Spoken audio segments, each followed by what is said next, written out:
here today for this live broadcast. But if you're not watching it live, like most men, catch it on the replay version.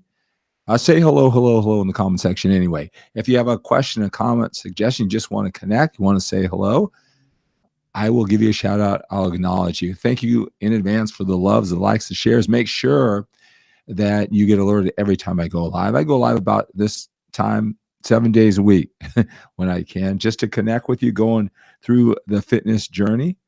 Again, if you have any questions or you're just hanging out on your phone on this Friday night and you just want to say hello, we can do that too. I'm broadcasting this live on my Facebook page at Skip LaCour page, and also on my YouTube channel that is at Skip LaCour.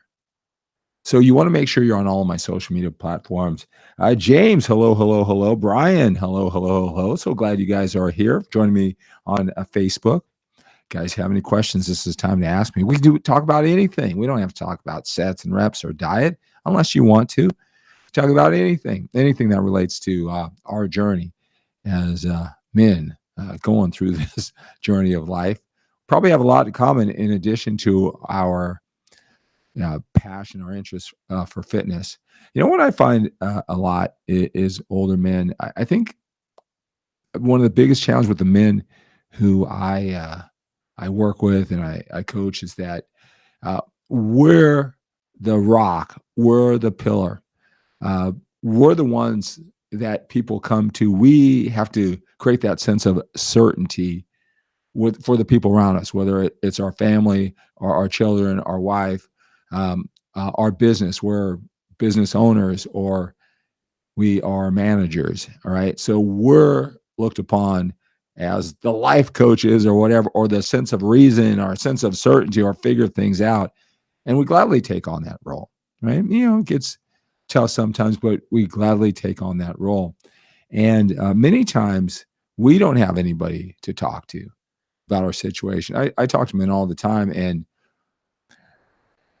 from my vantage point, from my experience, I mean, what they're going through, I hear all the time. It's very common, and how people go approach it, how they view it, how they need to sort it out. It's very, it's easy for me to see from my point of view, but when you're going through it alone, sometimes you make it 10 times more challenging. You think you're the only one going through that. You're blind to some of the maybe simple solutions or the different perspective that you need to get through the hurdle, because we are the source of strength and we don't have people to talk to, right? People at our level or above to get that type of perspective.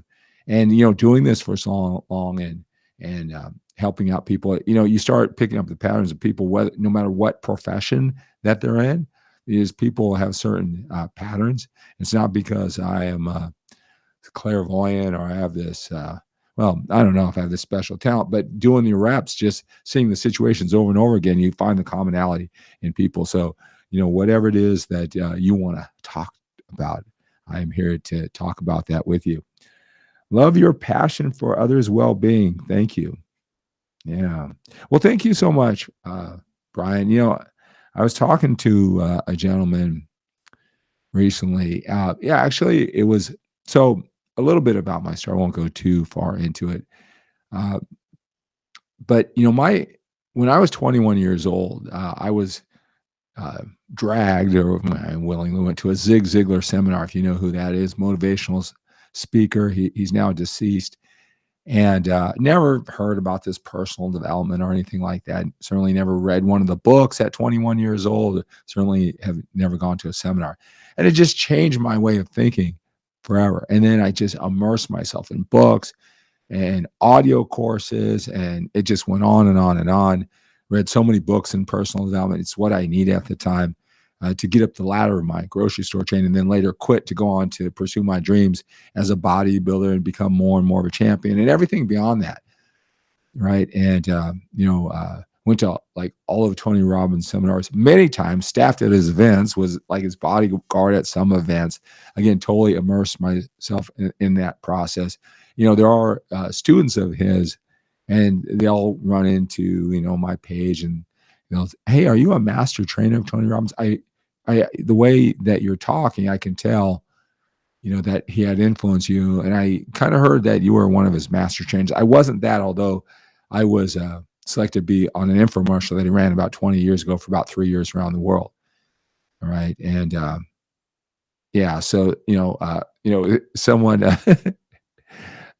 someone on YouTube, he was outside of the United States and said something about, you know, I noticed your accent, it's like Tony Robbins or whatever. Is that a California thing? And I just think that, he had such an influence on me. My speaking patterns are probably the same. Certainly, the phrasing and the framing that I use are the same. But I really think, that passion to help others, I think it really started in sports. I didn't have I was really passionate about sports. And I didn't have the parental guidance or the sport. My parents didn't know much about, sports. They didn't not support it, but it wasn't like they were at all the games and made sure I got there and made sure, hey, this is just something you want to do. So it was really my own journey.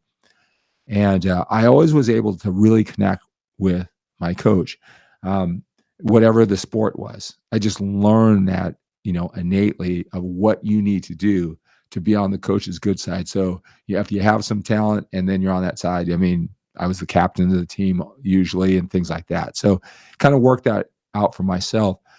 When I was in high school, family issues or whatever, but I was really, my brother and sister were outside.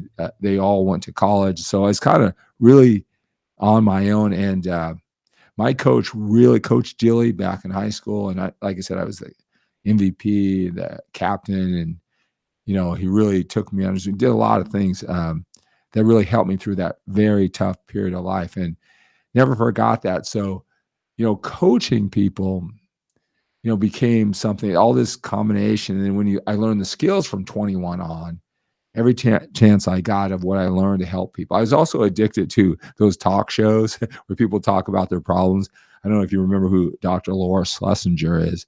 But when I started working for him, I would listen to her from 12 o'clock at noon till 3 o'clock in the afternoon, every single day, 5 days a week for years, right? I knew everybody's problem. I knew exactly what the problem was, the person, the demographics, the age, the social, economic, conditions may have changed.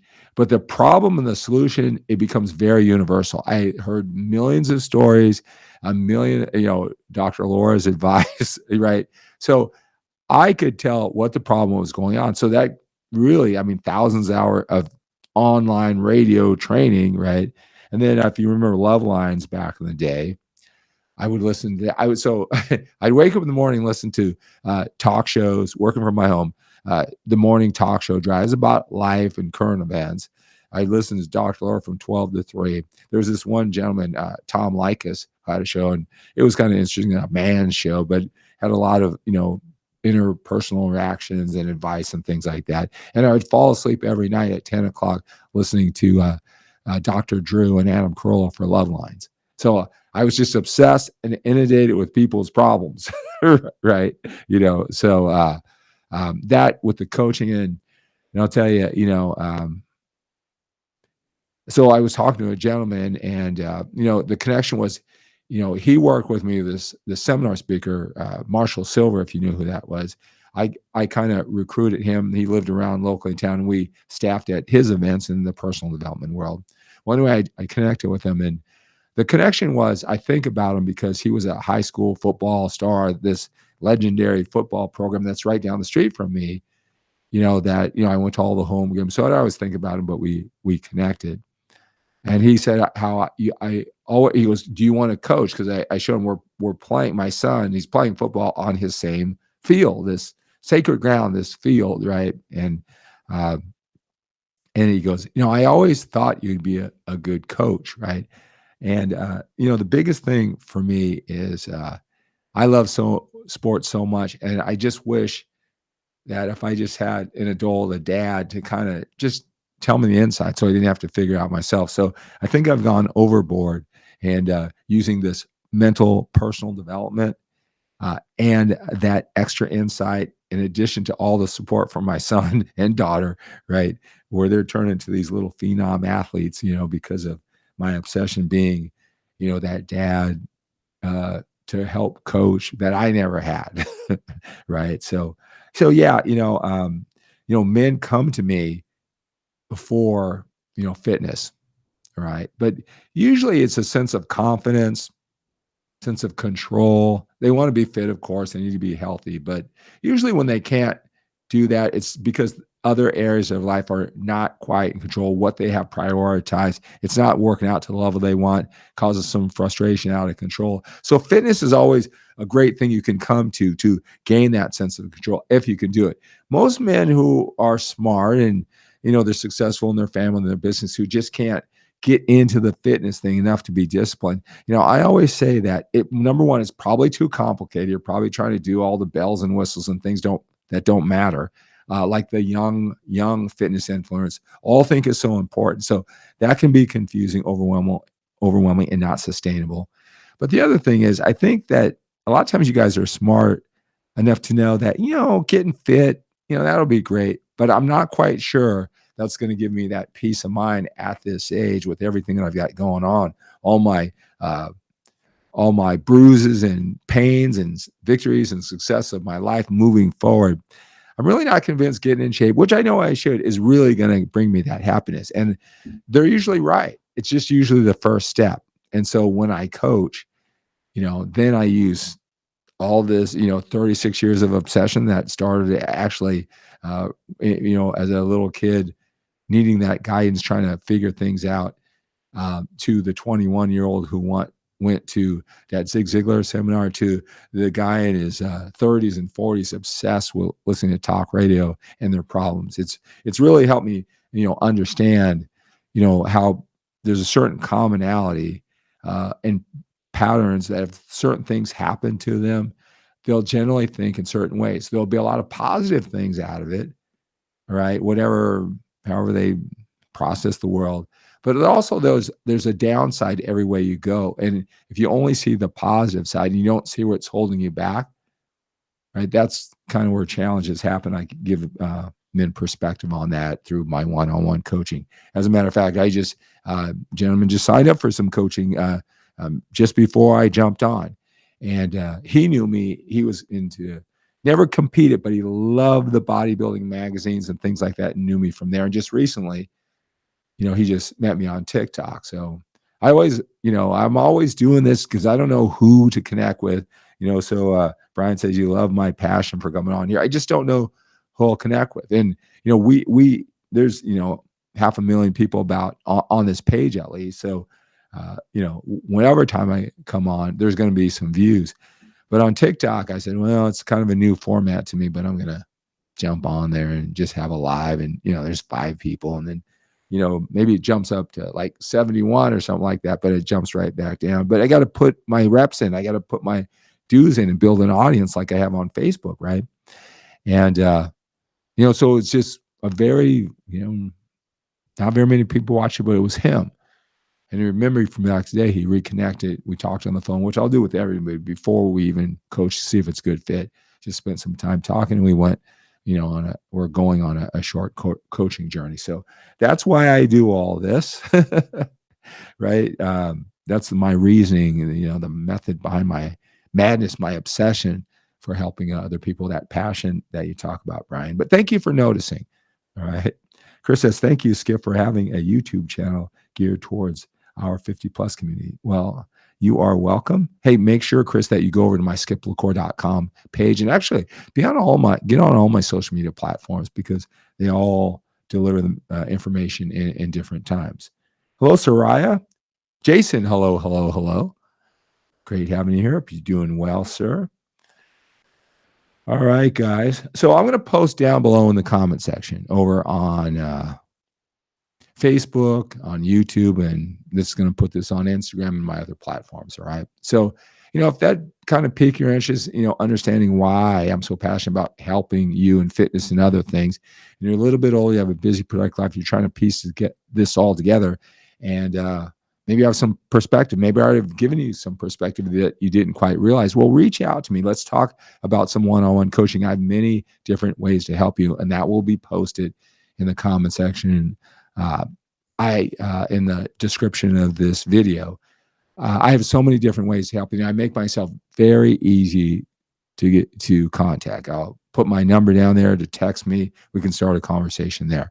All right. So take action now. If there's anything that I said you want some one-on-one attention, I'll be glad to talk about it for you, absolutely free, to see if it is a good fit for you. So that's going to do it for this Workouts for Older Men Live. Let's live with a sense of urgency. We have to when we're a little bit older. We've got more time behind us than we do in front of us. We got to take on the day, work out with that sense of urgency, eat right to support those workouts with a sense of urgency, produce at the job or business with a sense of urgency, love, connect with those people who are most important to us. We got to do that with a sense of urgency. We got to fulfill our destiny, right? We got more time behind us than we do in front of us. All right. Have a good day.